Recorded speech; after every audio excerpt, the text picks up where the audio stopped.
My name is Lugene Katsianis, and I was assigned a corporate social innovation company. As I looked over the list, I was curious, and I came to Microsoft Office, and I wondered what they would have to offer for social innovation. I was pleasantly surprised that they are very quite involved. They have support inclusive economic opportunities with all the initiatives underneath that, protect fundamental rights, create a sustainable future, earn trust, and empower employees. And under each one of those categories, there's several subheadings. The ones that I wanted to focus on, there are far too many to focus on, but the ones I wanted to is the Microband Airband Initiative, and this is to broaden the bandwidth for underserved countries. And it says, we advance digital equity, access affordable internet, affordable devices, and digital skills as a foundation for empowerment and digital transformation across the world. Their impact goal is technology can change lives, but only if people have access to it. The Microsoft Airband Initiative partners with local organizations to develop solutions to the unique needs of communities. Since 2017, we have helped more than 23 million people in underserved communities globally gain access to affordable broadband coverage. We also launched pilot programs in 8 U.S. cities to 2021 to increase digital equity. I'm going to start with Puerto Rico. And the problem with Puerto Rico is that many communities outside the metro areas there, especially those in the mountains, rely on wells because they are not connected to the water utility. Some towns do not have access to utility power either, and natural disasters, which hit Puerto Rico regularly, show these communities in precarious circumstances. The lack of connectivity limits opportunities. Without internet access, children can't use the internet to research projects or attend virtual school, and entrepreneurs can't reach new customers. Residents don't have the digital skills that have become a must-have in today's society. Some residents have never even touched a computer. The next community that they've reached out to is Colombia.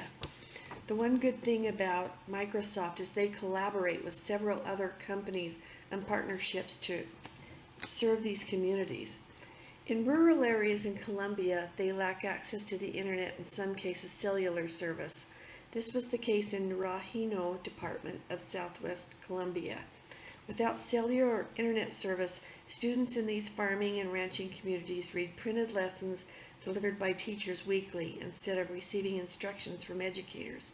They traveled several hours to town to contact their teachers. They couldn't research information needed for homework, and teachers couldn't update their curriculum. On the average, people living in Naranjo attend school roughly 2 years fewer than the average Colombian, and this worsened with COVID.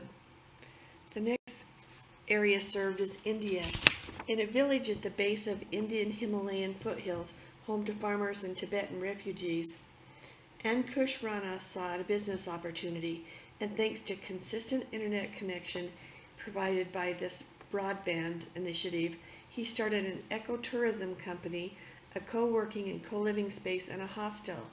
Because of the opportunities the internet has afforded him, he can hire 12 people to do a full day's job work. In much of rural India, internet connection is only partially available. The company that began investing in scalable solutions to expand connectivity and opportunities to India has seen great results. The next is in Africa. Consistent, affordable, high-speed internet. In Africa, Cynthia sells her handcraft jewelry at a local market in Ghana. Like most independent artisans, she has worked hard and put in long hours at the market to support her family. Then when her town got connected to the high-speed internet, Cynthia began selling her jewelry via her mobile phone. This entrepreneur now can take orders from around the world, and her virtual sales grew to outnumber local purchases. In fact, the online venture has been so successful that she plans to pay for the internet now to be hooked into her home. She and others also have taken opportunities to grow their businesses through the increased bandwidth. It also helps bring education, entertainment, and access to the world beyond these rural communities. A man named Mr. Russius saw a need in Kenya when people were assigned a number by the government, a PIN number to get commodities and services. And they didn't even have the resources to get to the internet to get their PIN number, or they didn't have the money to access the internet. He provided this service for them for free and is the hero to many men and women there who he serves. Microsoft says we must ensure that economic opportunity is inclusive for every country, every community, every business, and every person. Another initiative they have is called the TEALS program, and this is the Technological Education and Learning Support that connects teachers with tech industry volunteers in the U.S. and British Columbia, Canada, to create inclusive, sustainable computer science programs. These are offered to people in high schools in 21 cities with high populations of underserved communities of kids. Thus far, since its inception in 2009, over 9,500 students have received computer service education. 12,000 students and 500 high schools in the United States and British Columbia. 1,550 technical volunteers have volunteered countless hours, and they're from 650 companies. 48% of the students being served are from racial groups traditionally excluded from computer science. They also have initiative All for Health, and they collaborate with other businesses who are looking to promote global health for everybody. We empower organizations tackling some of the toughest challenges in global health. They partnered with BC Cancer, and they're developing cancer imaging and treatment tools to improve detection and assessment of tumors in PET and CT scans. Empowering our partners, they have partnered with humanitarian and first responder organizations worldwide, the American Red Cross, UNICEF, CARE, and the UNHCR, that's the UN Refugee Agency.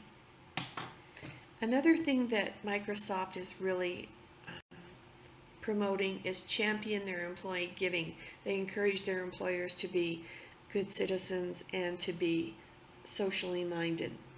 Microsoft employees are passionate about donating their time, money, and skills to address the issues facing our world. To support their passion, Microsoft matches their donations of time and money to nonprofit organizations. So far, $214 million have been donated. This is inclusive of company match to nonprofits.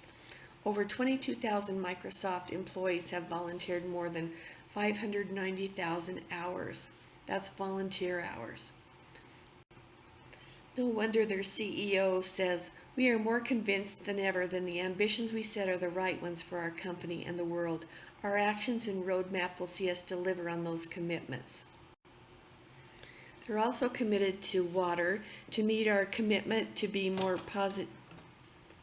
water positive by 2030. Waste, we meet our commitment to be zero waste by 2030. And ecosystems, we're working towards our commitment to protect more land than we use by 2015. Those are pretty ambitious goals that they have set for themselves. These are some of the awards and recognitions they received for being so socially innovative. Microsoft was recognized in 2021 Corporate Responsibility magazine as one of the 100 best corporate citizen list. The list recognizes standout environmental, social, and government performances from public companies across the United States. My resources that I used were, he's not a family friend or relative, but he ended up being very valuable, was Nate Langston, an employee of Microsoft, who helped me see how important it is to them to be very innovative socially. And I also went to the World Bank data and also to Microsoft.com, corporate responsibility. I was very surprised to see how Microsoft takes how seriously their social innovation and how they are really on the cutting edge of getting things done.